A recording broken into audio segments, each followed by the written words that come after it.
All right. So I'm just gonna jump into it. I hear Yes. you like Legos. I do. Where the heck did you hear that from? Yeah, we definitely didn't do a recording before this a little bit. Anyway, Yes. yes, I, I think I saw you got that Disney castle, and I was like, Did you man, really? how do I get that? How do I get that hookup? Dude, yeah. Free Legos, but I was saying in the little snippet before we recorded, Yeah. um, I am very into Lego. I can talk very nerdy about Lego because I believe uh you subscribed to Lego magazine as a kid. I did. There was a I mean, basically, you know how they came in the box and there was like a special little like if you send this in, you get a Yeah, free however month subscription. And I think yeah, I yeah. ended up getting like 2 years of just free Lego magazine editions, and it Mm. was absolute heaven. How old are you? 31. 31. Okay, so we're pretty much like almost exactly the same age. Yes. Wait, we are?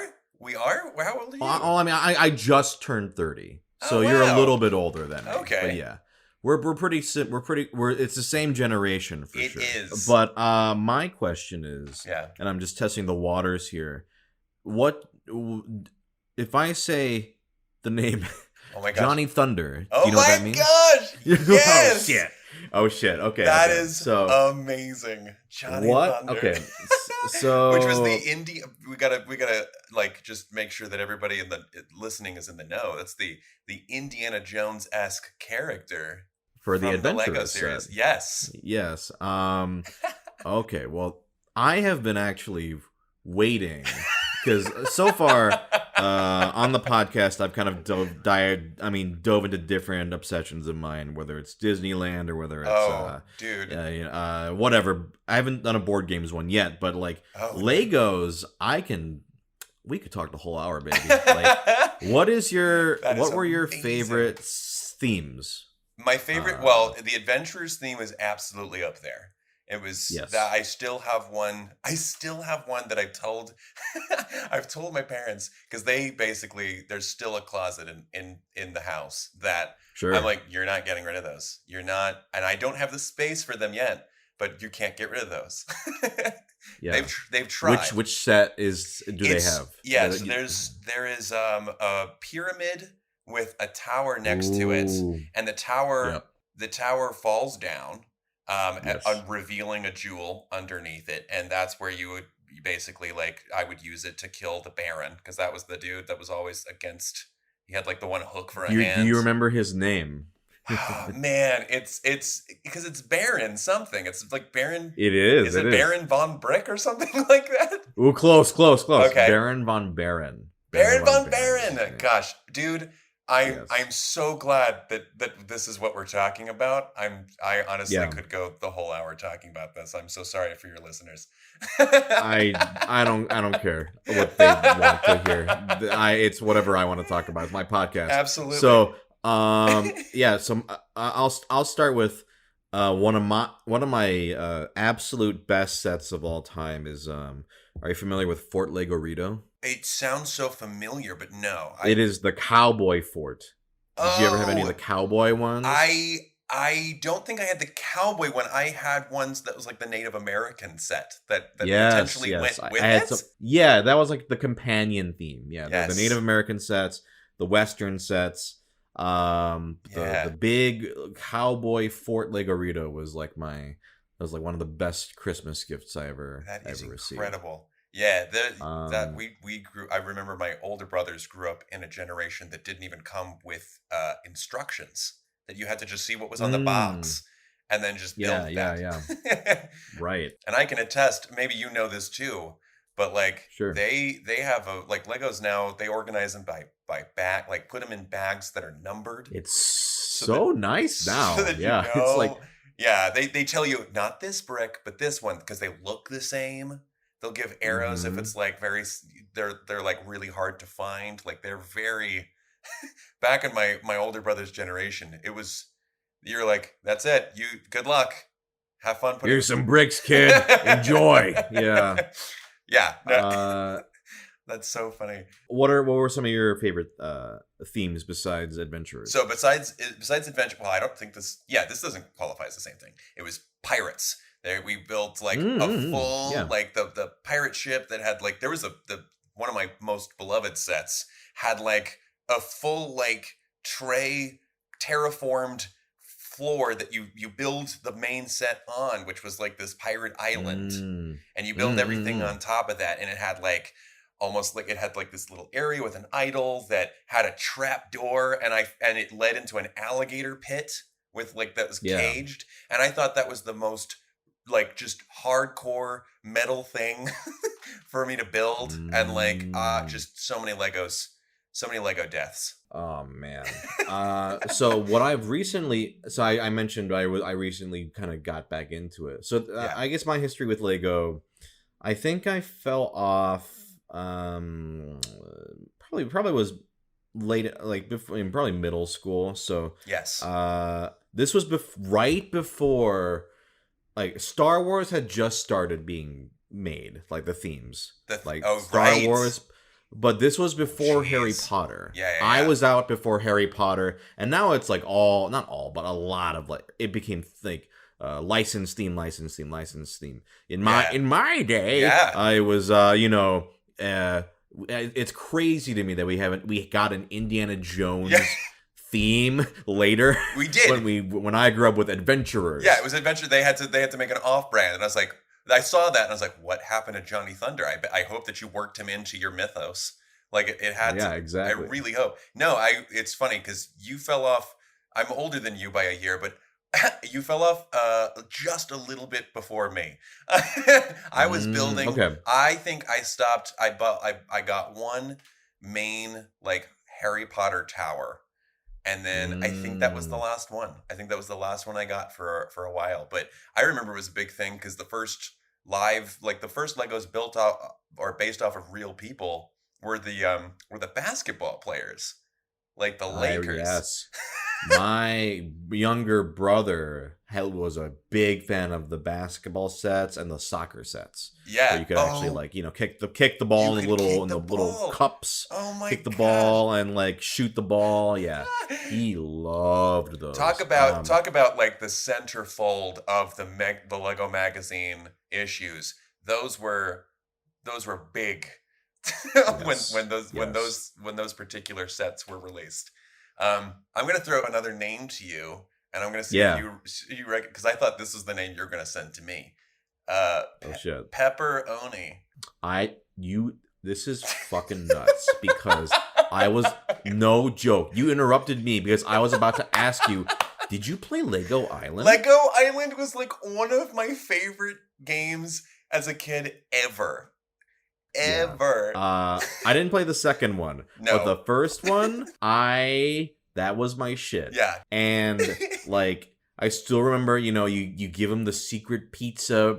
Yes. That spicy pizza to unlock the thing. Yes. And it becomes this like you just throw donuts to get the police to get him. And, and if you lost, it was a bummer. They made you. It was apocalyptic. It was apocalyptic. They were like, yeah, you brought ruin to that island if you did not capture that burglar voiced by the guy that just died.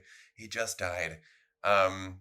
You're right, David Lander. Yeah. The Brickster. The Brickster, yeah. Yeah, always made fun of Pepper for not being able to read well. I thought that was a little cruel. Did you find the secret little thing in the mountain, like the? Dude. Pirate. Okay, yeah. You're talking to an absolute fanatic of this game. I was obsessed with the music. I went up to the station of the information tower just to listen to the radio long enough that it'll play this special track that I absolutely loved, and you can only listen to it there. And I just really enjoyed, because here's the thing, it is a silly game. The gameplay is when you go back, it's like it doesn't like necessarily hold up, but the voice work, the comedy, voice work's great, and the music they put into that, and just the little animated little animated funny things they did when you walked around. There was so much Yes. love that they put into that game, and it was they brought the Legos to life in such a way that I didn't you don't see in any of the other games because they just didn't bother giving them voices. I played the Lego Racers game, and I was like, what is this? I got Johnny Thunder and Baron von Baron, and they're not talking. I got no voice work. Where's the rich Aw. character work?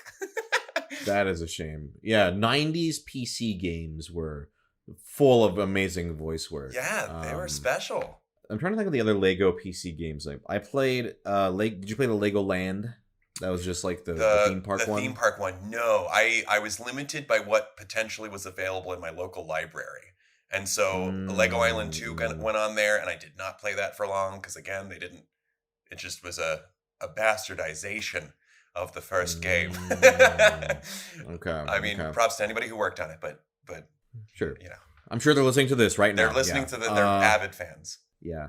And then Lego Rock Raiders. Did you play that one? Oh my gosh. That yes. was pretty good. The Rock Raiders, yeah, that one was so challenging.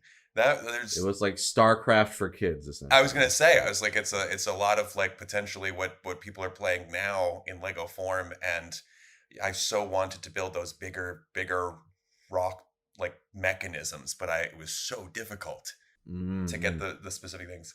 What are some of your favorite pieces? Because I'll start. Wow, what a question! I mean, listen. If we're going to talk about Lego, let's dive into it.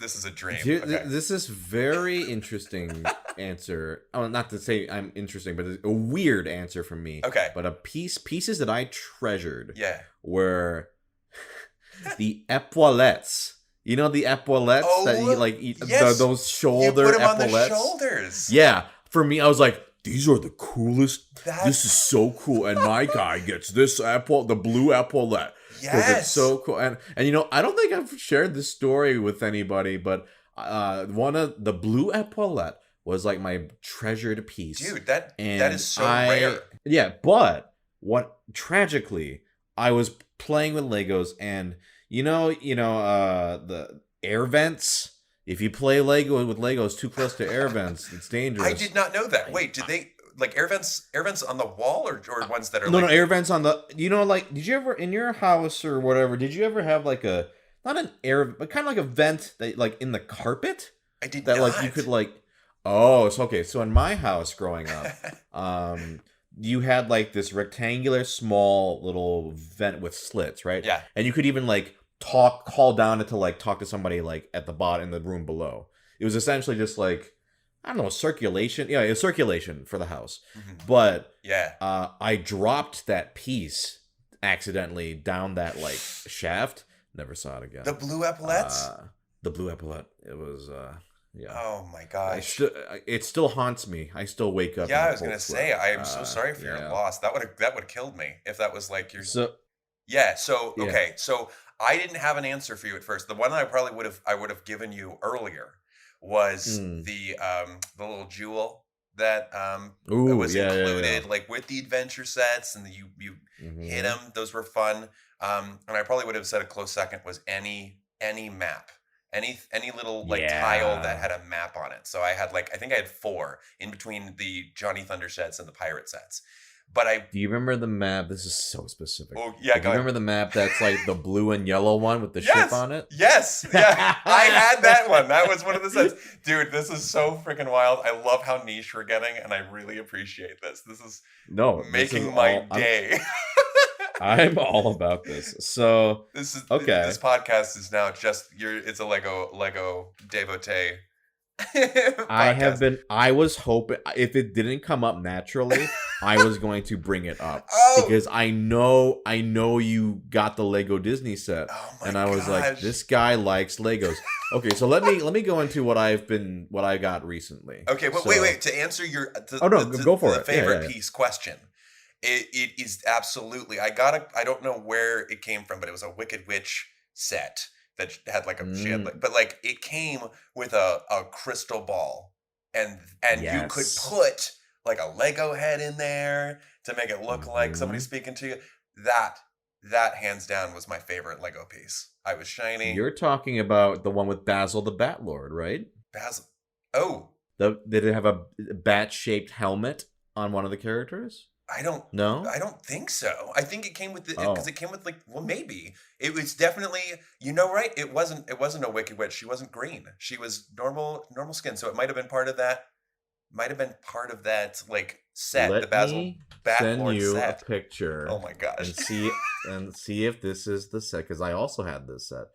Does the name Fright Nights strike any? Yes. Yes, absolutely it does. I think I found your crystal ball. Okay. Was it this I'm gonna click exact? On it. Yeah. Oh, was it that character? It was not this. It was It was this character though. You've got. I'm not this set, but that character. You got this. Yeah, this particular character. But I don't even think that was the particular crystal ball. I really want to find. No, it's bigger. Yeah. I know the piece you're talking about. Yeah. Yeah. Listen, dude. I can. Crystal ball. I know. Yeah, I'm trying. Really good podcasting. I know. This is Googling riveting things and showing them to you. But I think I found the exact. She had a fly. Oh, I found it. I found it on Bricklink, I think. Are you familiar with Bricklink? I am not familiar with Bricklink, but now I need to be familiarized with this. Is this your piece? You sending? Wait, hold on. Is this it down here? Okay, let me check. I think that's it. I absolutely think that's it. I'm sending.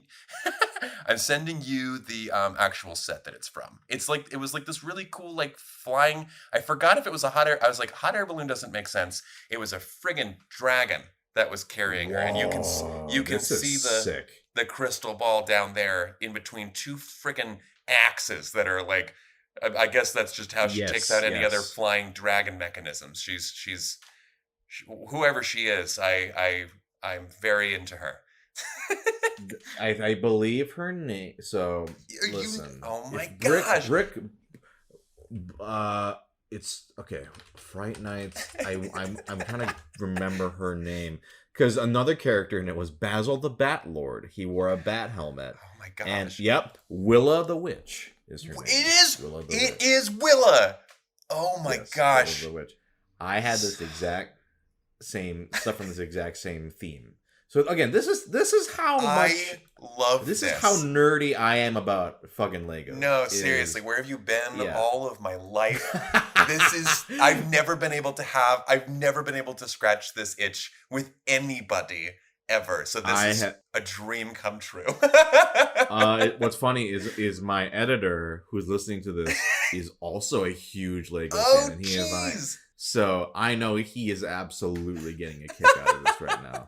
Right, Jay? You fucking Lego nerd. Listen, we found another one. I love this. I found my people. Yeah. That's a great answer for your favorite piece. Thank going you. Back to set site. So my history with Lego was I dropped off before Harry Potter. Right.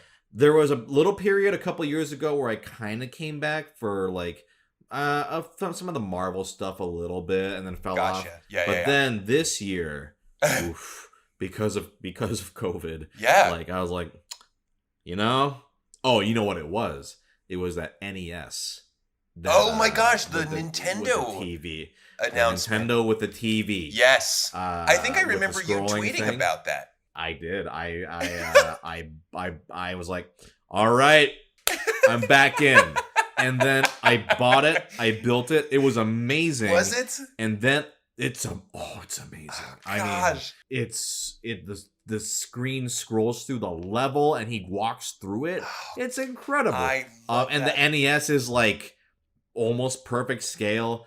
It's an amazing set. And so after that, are you familiar with the Barracuda Bay set that they came out with not that long ago? Where it's oh shit. Okay, so Lego Barracuda Bay is basically you can build in two ways. It's based off an older set. You can build it, and you can build as the ship, or you can build it as if the ship was shipwrecked and converted into a house on a deserted island. Wait.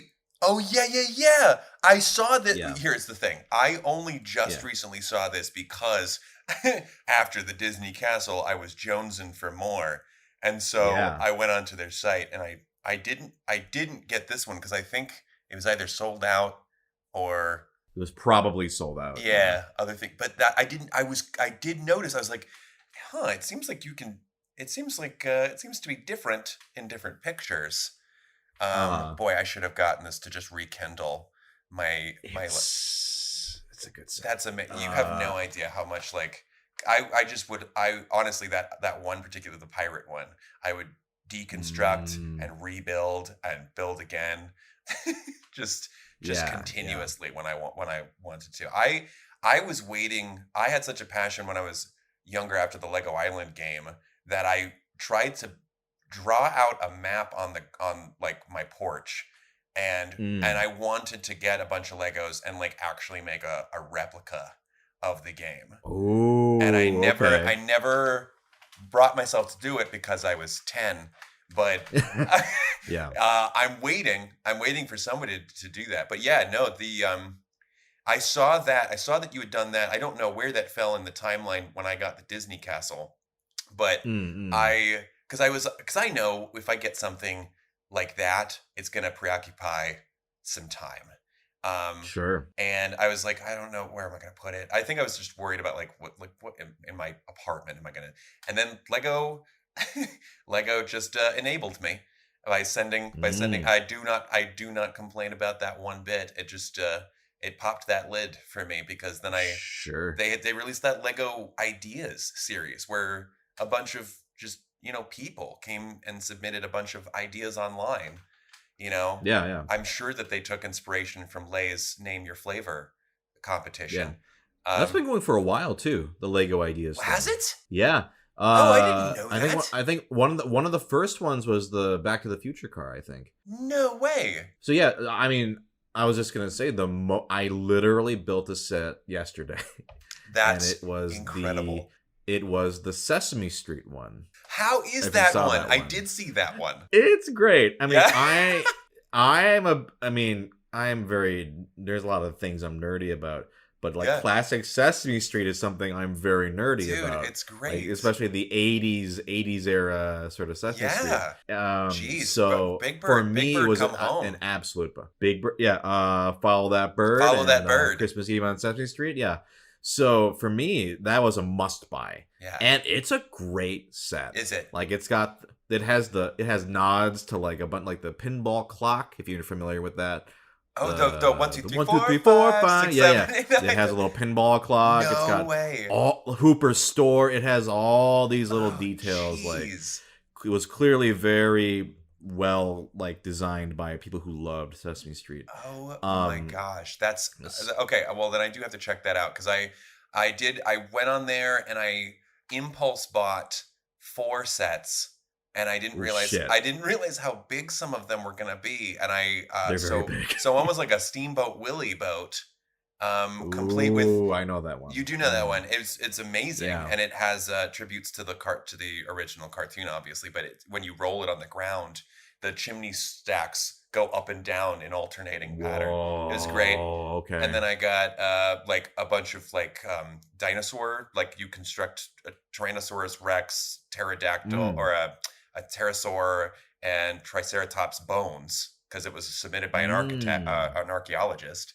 And then the one that drew my attention to begin with was a ship in a bottle, a whole Lego. That one looks cool. It's great. The stand especially is amazing because you built in like a built-in compass as part of the stand that holds up the bottle. So it's not functional. Yeah. I wish if it was functional. And then the latest one that took the longest amount of time was this one that's currently on the table as I'm talking with you, which is this amazing treehouse, which was like over 3,000 pieces.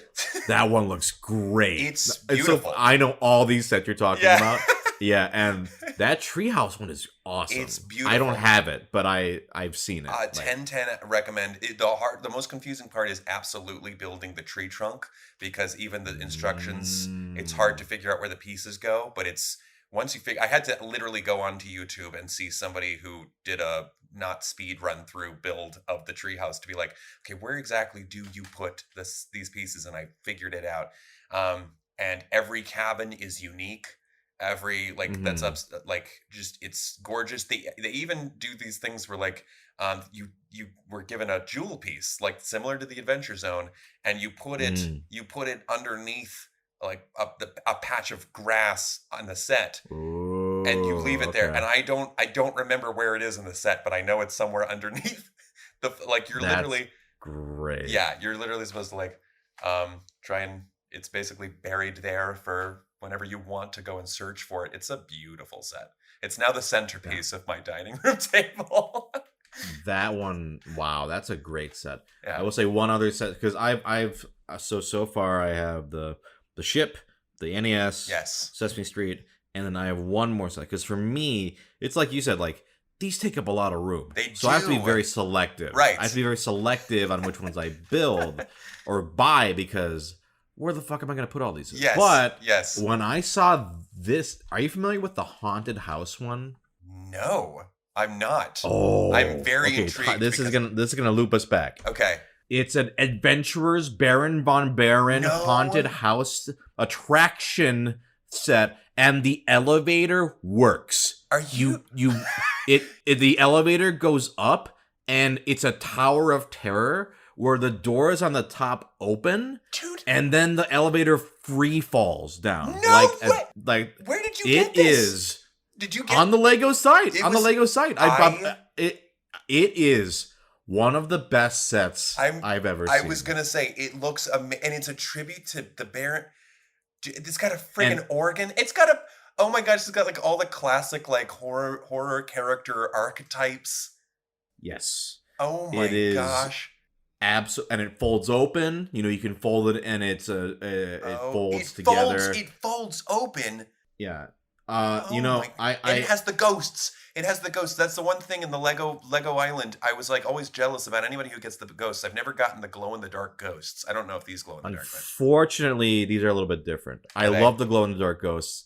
These are not as good. They're not as good. Okay. That's fine. Jeez. It's not. Yeah. But yeah. And what's great is the manual is really cute because like each little thing in the like artifacts in the manual, they have like a little backstory. Like the Baron stole this helmet from do you remember Ogel?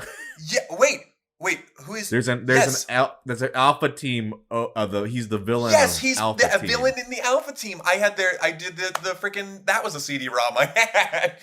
There's a reference to Ogel in the manual.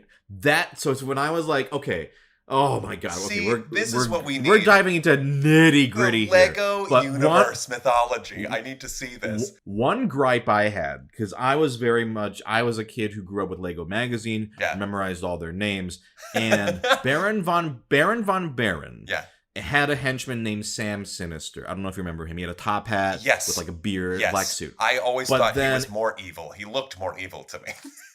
He definitely looked like a creep. Yeah. But like in future sets, they combined the characters into one and called him Baron von Sinister, which to me, I was like, that's not his name. Like, I was like, so I was enraged. I was like, this is unacceptable. Rightly so. His name is Baron von Baron.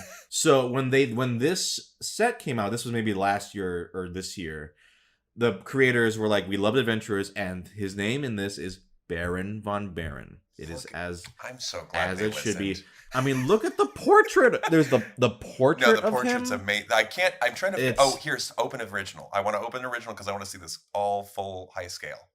Yup. Like, if you're interested afterwards, I did a video where I just showed all the features of it. I will. can link that I will to you absolutely afterwards. look that. Yes, please send that to me because I need to see this. It looks because there are gorgeous. other things I'm not even mentioning. By the way, people, I hope you're Googling along with us for this any of this to make sense. But also, if it doesn't matter anyway, do you have any last Lego things? Yeah, oh gosh. Oh well, here's the thing. So I will say I don't know how you felt about it, but I will say I didn't feel the same kind of magic in regards to like any sort of media that was created over the Legos until the Lego movie.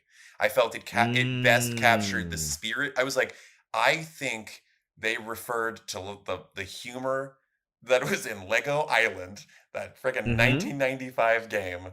to help make this movie, because I was like, yes, that is the Lego universe that I enjoy, and I hope eventually that they are going to do that. And what surprised me the most is that there was a Lego character that didn't have a name, because it was like one of those little sets, the minifigure sets you can build or that you can buy, and it's just the characters themselves. And there was a little girl on a bicycle and had a ponytail, and I named her Lucy, and she was like one of my favorite characters. So then when Wildstyle reveals her name, spoiler alert, as Lucy, and had kind of this similar, like, she rode on a motorcycle, I was like, headcanon, that's Lucy. After she finally that's great, a personal connection. But yes, so it came all full circle.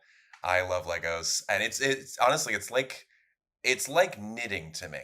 It's just calming, and as somebody who has intense anxiety, I need stuff that just like simmers me down, and I've rediscovered that I can enjoy Legos, and that be a good reason for doing them. Sure. Can you imagine if they come out with a Lego idea set that is Lego Island? Dude, I'm waiting for it.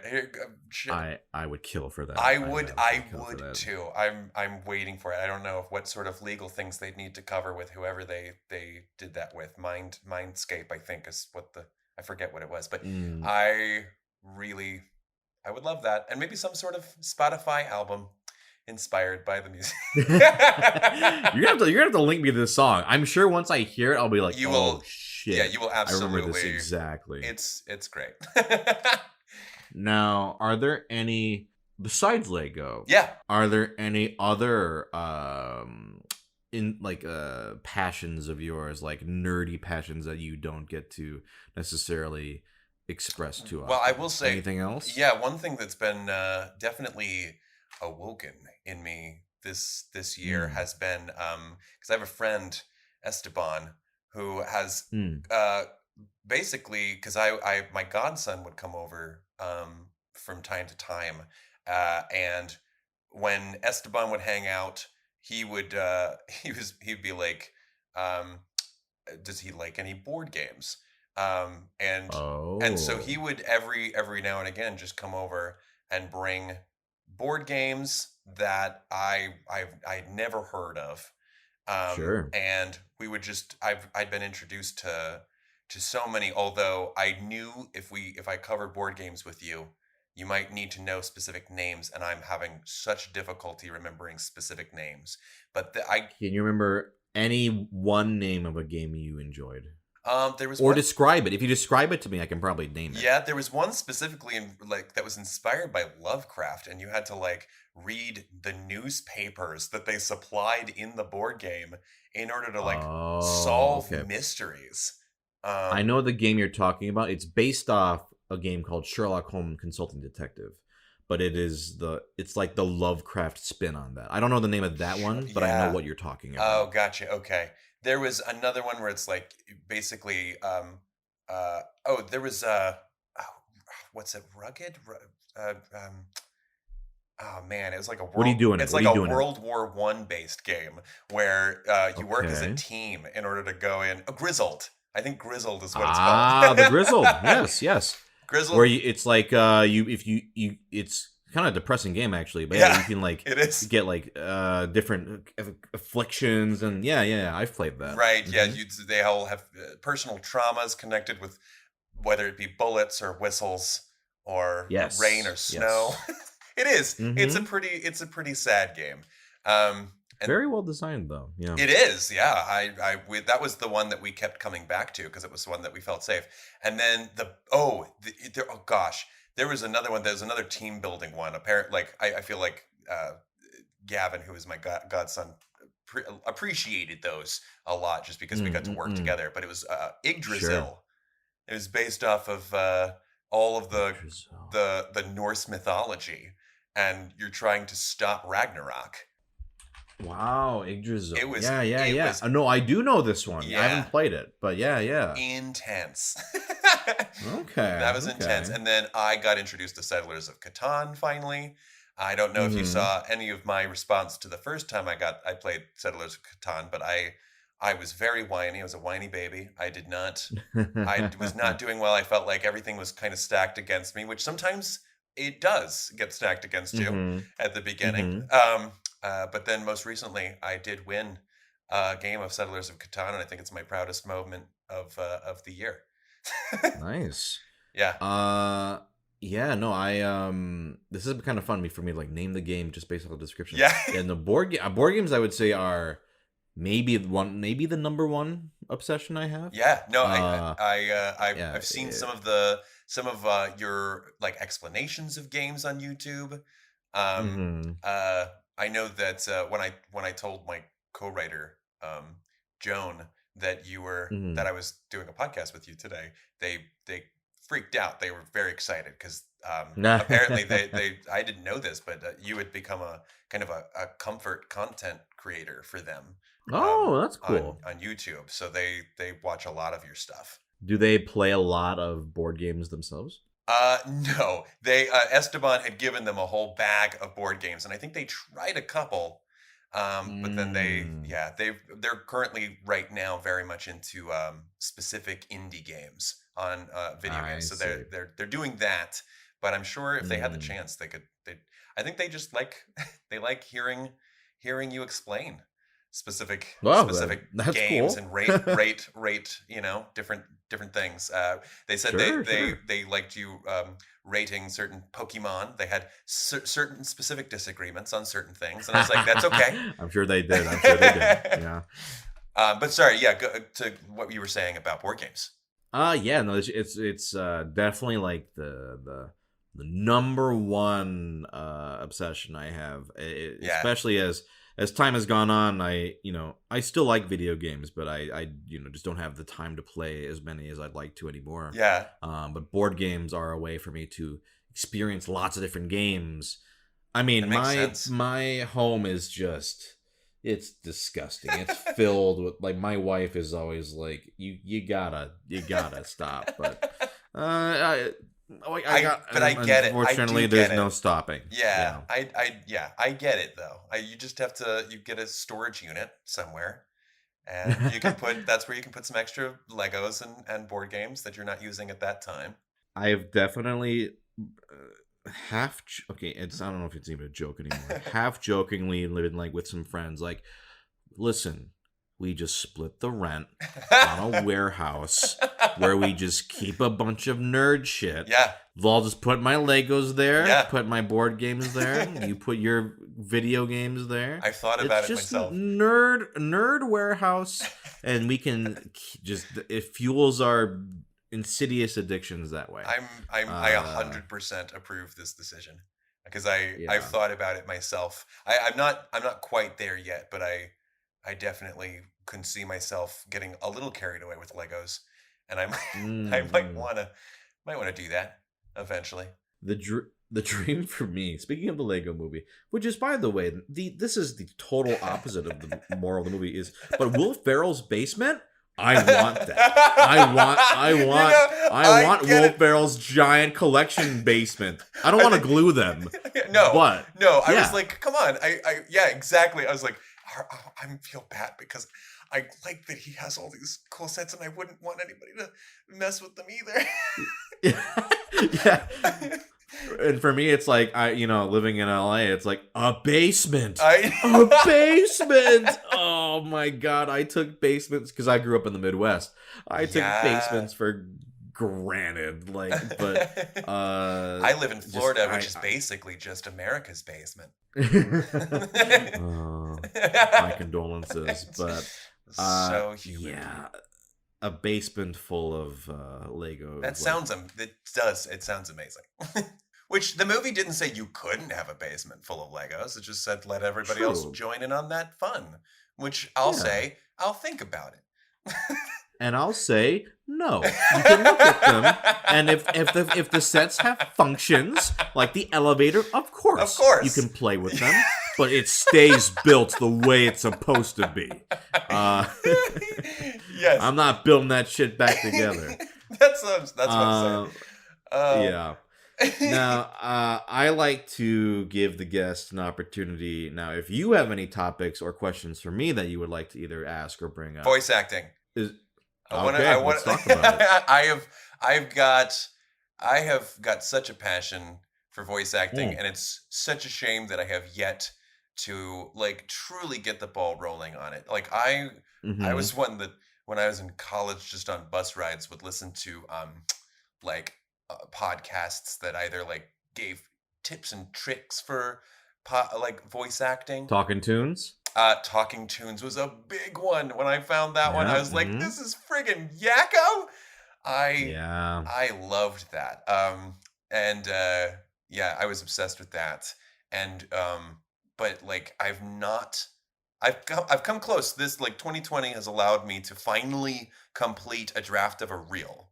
But I'd like to like put together, original like demos that aren't based off of like, pieces of media that I've already created. Like I'd like to create some specific audio that could be useful for voice acting. I don't know how you found your way into it, but my goodness gracious, you were prolific. Joan just told me you were in Soul Calibur. Yeah. For me it was I think a lot of voice actors, including myself, like in our sort of generation, were the ones who looked up to and wanted to get into voice acting. Yeah. Whereas like the older guard were like, I don't know, I just knew a guy and then they're like, want to do a cartoon voice? I was like, okay. And then it's like, well, and then for all of us, we're just like, we have been dreaming about this for our entire lives, and how this seems like an impossible. Yeah.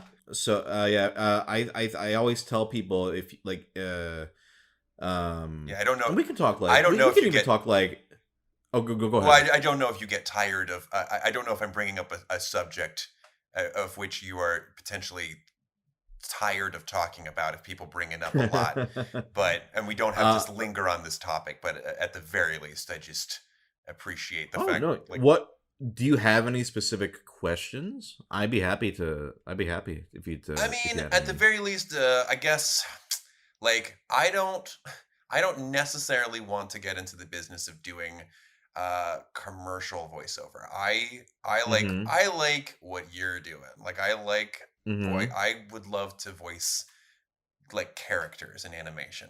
And is there anything that needs to be done to be tweaked, like in terms of putting on a reel, or do you still have to kind of like incorporate promotional voice acting into your reel? Oh, I see. So you're saying, do you have to do? I mean, I would say if you don't have to combine them. In fact, I would not recommend combining commercial and animation or character into one. Okay.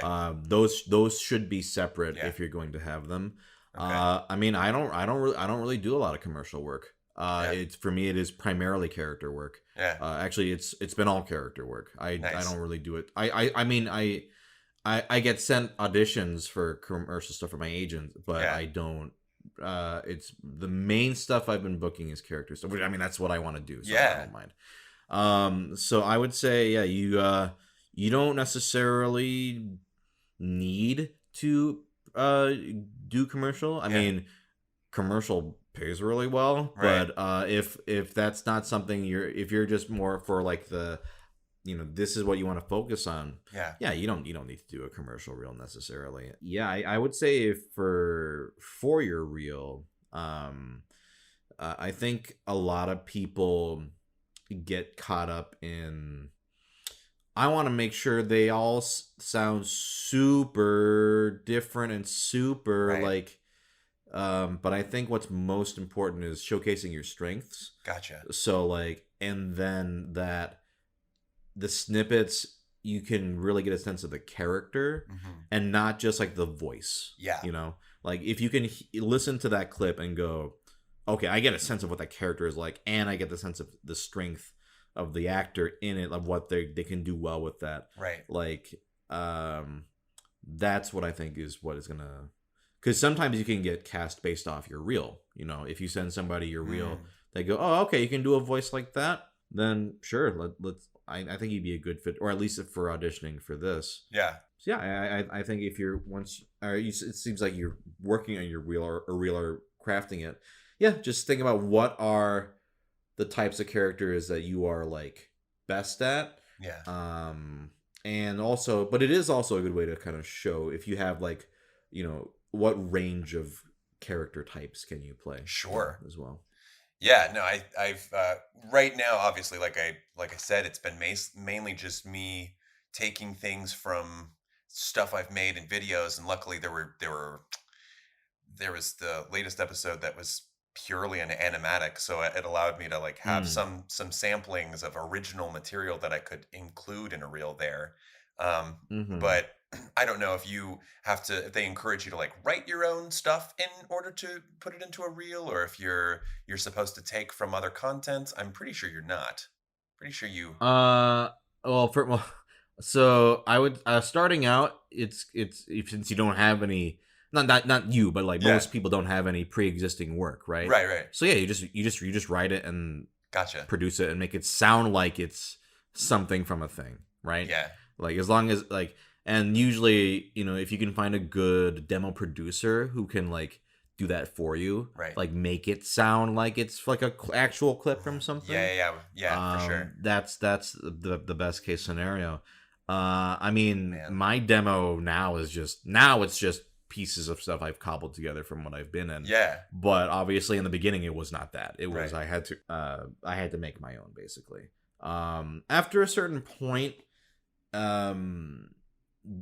like I haven't needed to necessarily send my demo into stuff just because I had to get auditions directly. But especially for getting your foot in the door and for just like it's like your business card, right? It's like, if they have no idea who you are, this is the way for you to like, this is who I am. This is what I'm capable of. Yeah. I would also say keep it short. Don't make it super long. That was definitely another question. Yeah. You want it to be, if it's like 5 minutes long, that's no one's going to listen to that. Gotcha. It's like, how people say about resumes, right? Right. Like if it's like it's super long, if you can't condense your strengths down to a good size length. Yeah.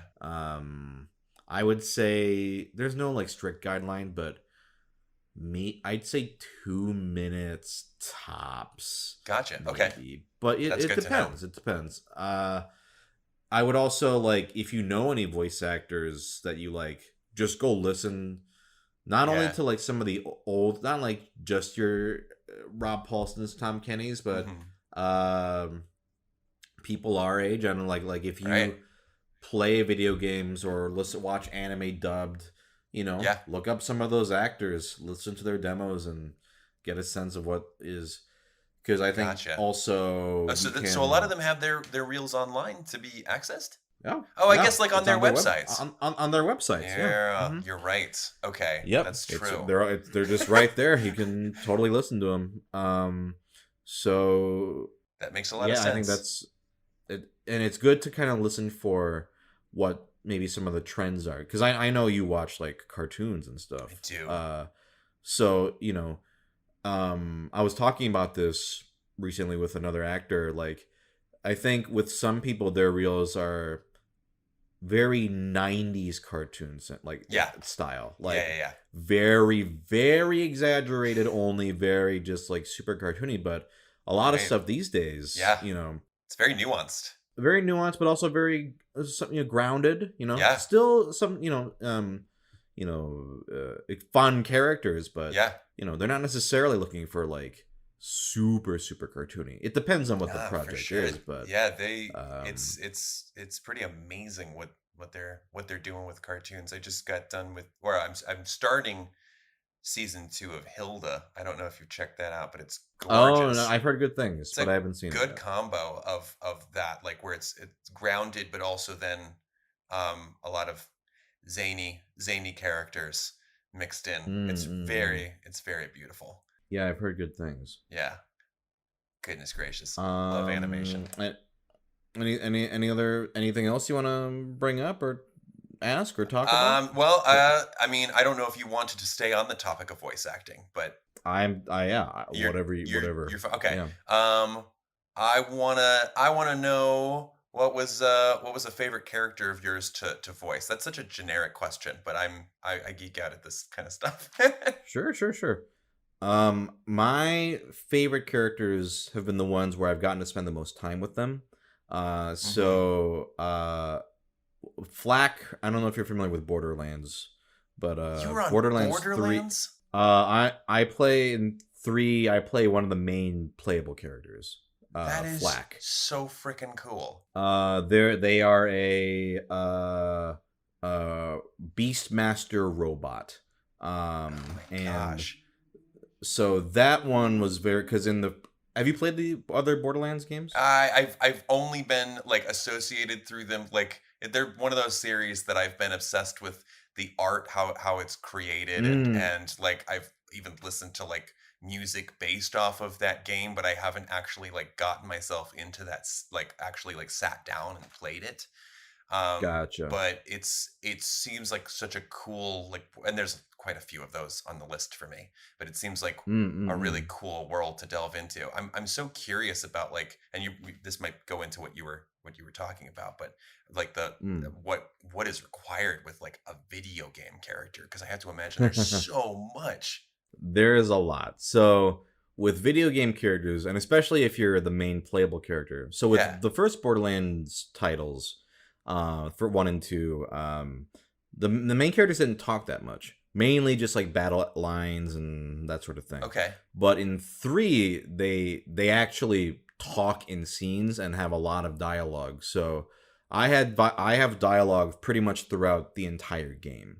That. So it was a lot of like, um, you record all the dialogue for scenes. Yeah. That's just the main stuff. All the side quest dialogue, battle efforts are a whole nother I thing. was There's gonna like what we say. call the battle grid, where it's like, okay, you get shot. All right, you get stabbed. All right, now you're shooting, or now you're lunging. Now you're or here's battle cry. Here's like, you have to do 30 seconds of you getting electrocuted Oh, because it loops. jeez, 30 Yeah. seconds. It wasn't 30 seconds. It was pretty long because they need That's, enough time yeah, where it's like they can loop it, but it right. doesn't sound like, yeah. So it's like, oh no, I think it was, yeah, like 30 seconds. So it's like, all right, 30 seconds you're on fire, 30 Oh seconds my, you're electrocuted, 30 seconds you're being burnt by acid. oh my Like, gosh. How do you keep yeah, a yeah, voice after that? yeah.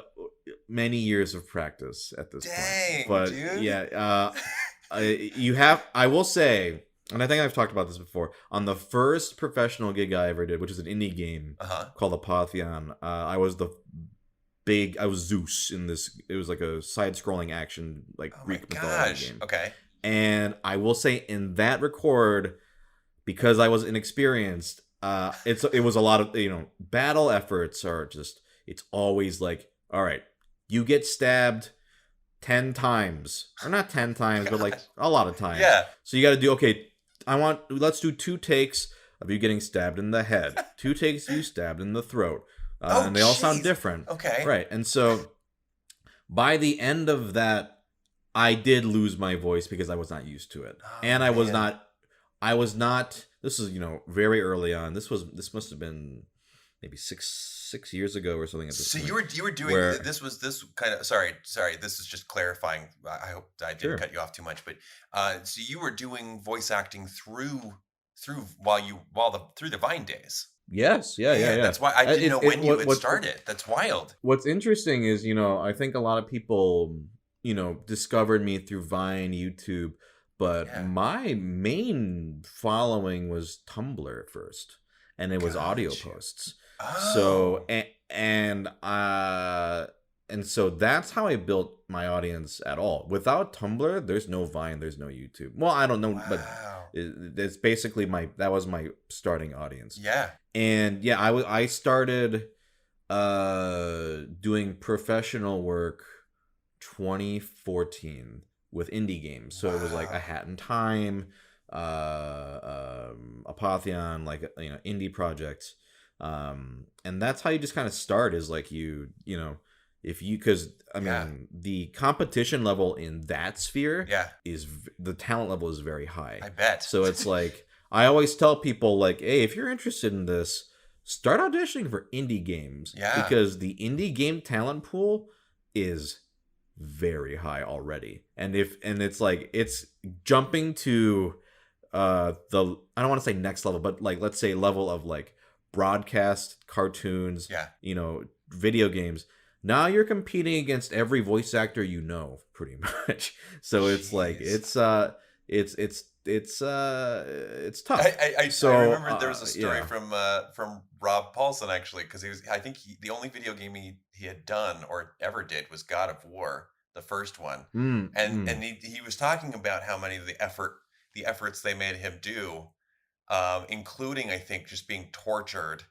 And he was like, I think he got close to losing his voice. Like he was just like, I'm not doing that again.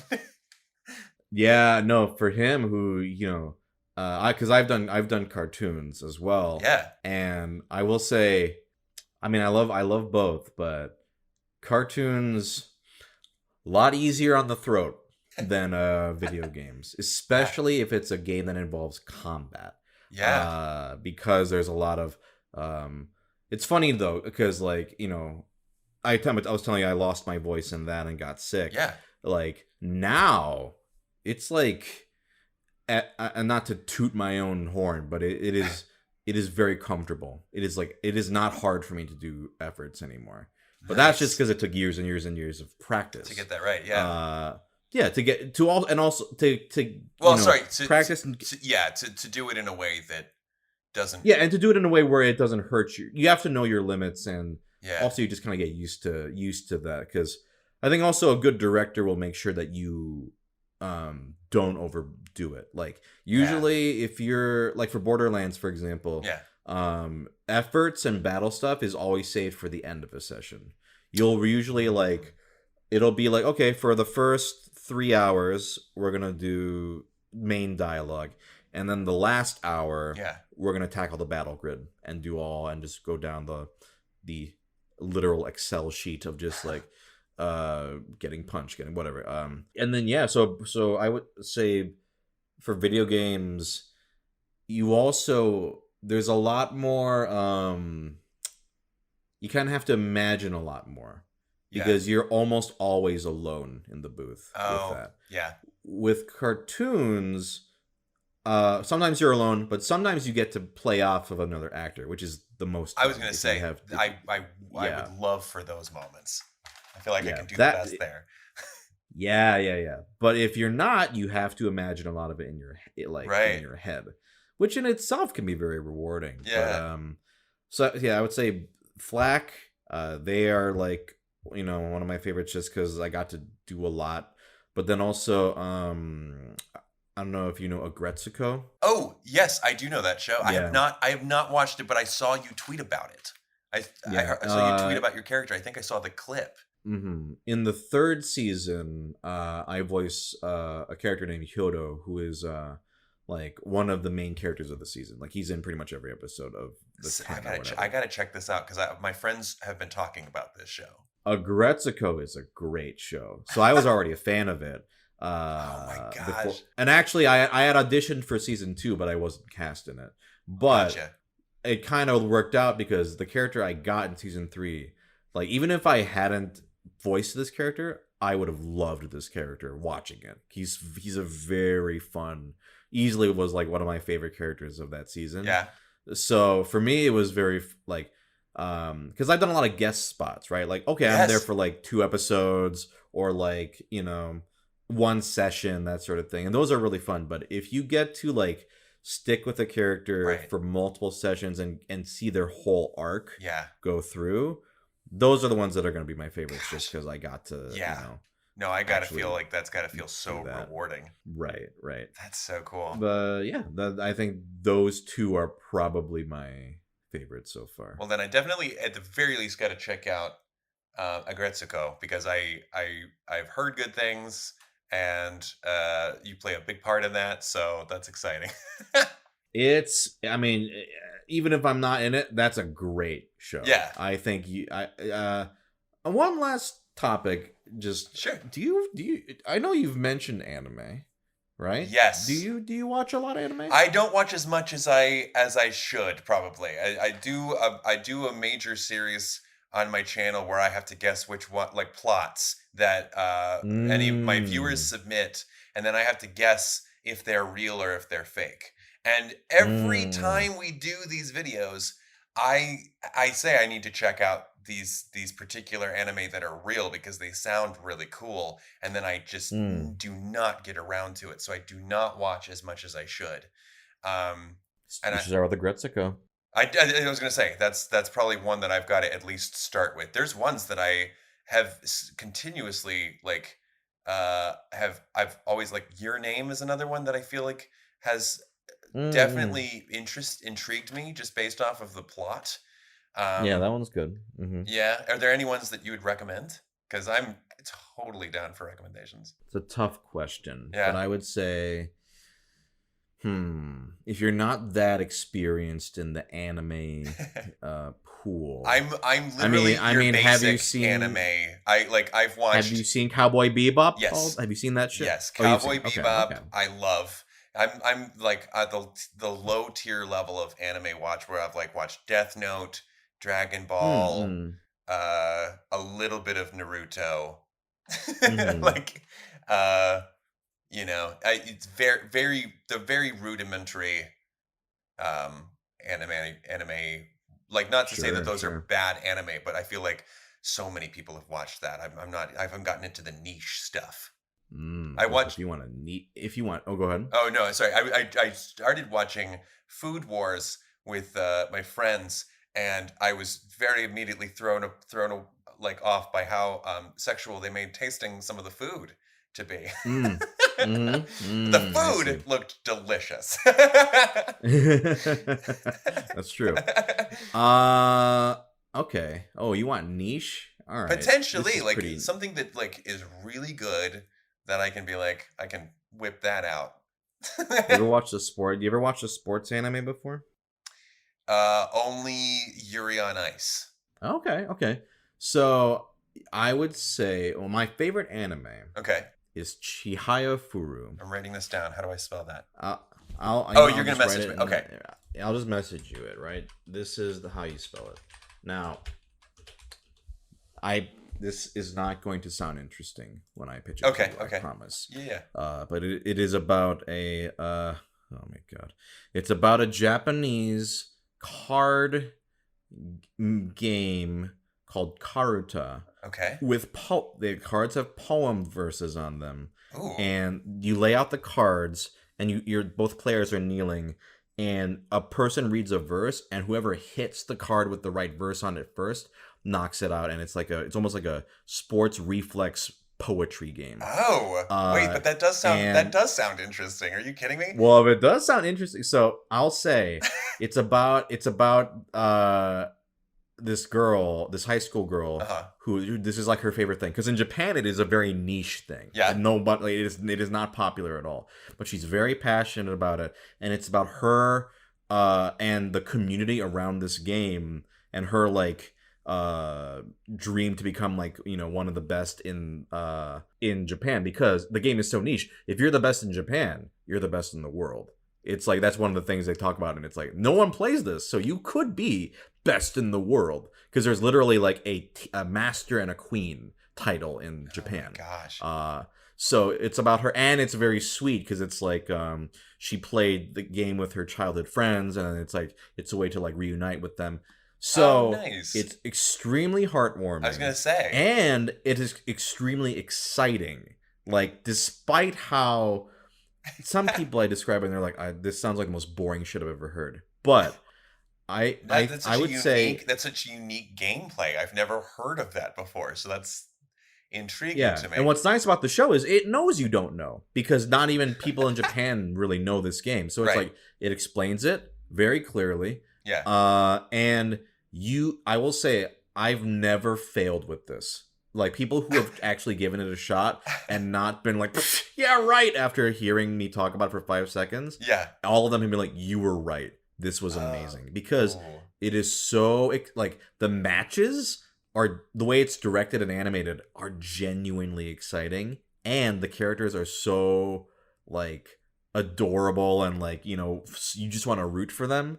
Like, oh my gosh, is this do you pitch anime on your channel? Because I need to hear more about like different anime because I think that you could sell me on any anime. I'm good at pitching shit I like. I'll just say. I love it. There are videos on my channel. Maybe I should do more. I haven't done one in a while, but there are ones where I talk, and including this one on my channel. But yeah, Chihaya Furu. Like, if you do watch it, I know maybe you won't, but if you do, I am absolutely gonna watch it. I 100% am gonna watch it. I genuinely want to hear from you. I will. What you thought? Yeah, you were the first person I'm going to contact about this. That's exciting. If it's like anybody else, you're going to be like, this is my shit. This is the best. Like I would die for these characters. Like I love that. No, that's and fantastic. if you like that, that's also sports anime. Oh, you've seen I actually have not seen Yuri on Ice, but I know Yuri on Ice and other sports anime give you that sort of excitement and sort of like love for the characters. Right. So if you like Yuri on Ice, I think you'll enjoy Chihaya Furu. It's very sweet. Gosh. No, thank you for that recommendation. That's so freaking cool. Yeah, I mean, is there any last things you wanted to touch on, or? Well, if you wanted any recommendation from me, and it's not an anime, but if you're just an appreciator of just animation in general, sure. I just recently watched the new movie Wolf Walkers, which is have you heard of it? I just saw something about it. Who's in it? It's the actor. What is it? Sean Bean? Because it sounds like Sean Bean. Sean Bean. Is he in it? Yes. Dude, what a cool guy. He I thought that sounded like him. Thank you for verifying that was him. I saw someone tweet about it. Yeah. What is this on? It's on Apple TV, and if you don't have it, I think it's worth it just to get the 1 week trial because it's now probably one of my top 5 favorite animated movies. I wasn't expecting the story that it was telling, and the animation is just absolutely gorgeous. It is. Is it a first-time director or studio, or is it? It's from the same people that made Secret of the Kells, and I don't know. I was just thinking that was probably And Song of the what do you call it? Is it Song of the Sea? Yes, Song of the Sea, which I have not watched, but now I'm definitely going to check it out. Okay. Secret of the Kells was great. This particular story, Wolf Walkers, took me by surprise because there's way more action and just the stakes are higher, and it's just gorgeous and funny, and I highly recommend it. But in case you were looking for anything to pick up and check out, I know you got lots of other things that you got on your plate. No, but I saw that like just no joke, like today or yesterday I saw like, oh, Sean Bean talks about that movie. And that's why it's very uncanny timing. Actually, I was like, "Huh, that's kind of cool." It's so good. I think because it just recently got released, so I was like, I got some free time before this winter show, so I sat down and watched that, and I was very emotional going into the winter concert. But it was so good. I'll have to sit down because my wife really likes the other 2 movies that they did, Kells and Song of the Sea. So we'll have to watch that sometime. Yeah, highly recommend it. But yeah, that's it on my end. Cool. Well, dude, this was great. I had a very good time. We should absolutely just like hang out just for fun sometime. Like I 100%. Anytime I buy another set, I'm going to let you know. Yeah. And vice versa. And I'll check out the haunted house video. But yeah, we'll create a side project where we bring the Lego Island to life. We'll pitch that to Lego Ideas. Oh man, listen. Let's use our social media for get a evil. Campaign. Yeah. Just like for purely selfish games. Let's do it. Make Lego Island a thing. Get it trending. Yeah, no, seriously, no, I agree, dude. I'm so glad that I officially got to talk to you. as somebody who's just been an admirer of all of your content. It's just so smart. And it's so cool that I get to talk to you. And it's so cool that you're such a fan of like us like me. That's amazing. It's very hard. Like there's only like two other friends I have who are this hardcore about it. So yeah, I listen, know. I'm always very happy to meet a kindred spirit. Johnny Thunder. Johnny Thunder, man. Where can people find you? So most of my socials are pretty much just all Thomas Sanders, just pretty much all the way through. On YouTube, it's 2 words, Thomas Sanders. I have a second channel on YouTube as well, Thomas Sanders and Friends, in case they want more than just the scripted material. But yeah, other than that, it's just you can find me on TikTok, Instagram, and Twitter. Those are the main platforms that you'd probably find a lot of the main stuff, and where we'll connect with viewers of our content and ask things. So if they want to follow us on there, and I still make short videos from time to time because I got a passion for those. So yeah, basically those are the places. All right. Well, thank you very much, man. This has been great. It's been a pleasure. Thank you so much, someone.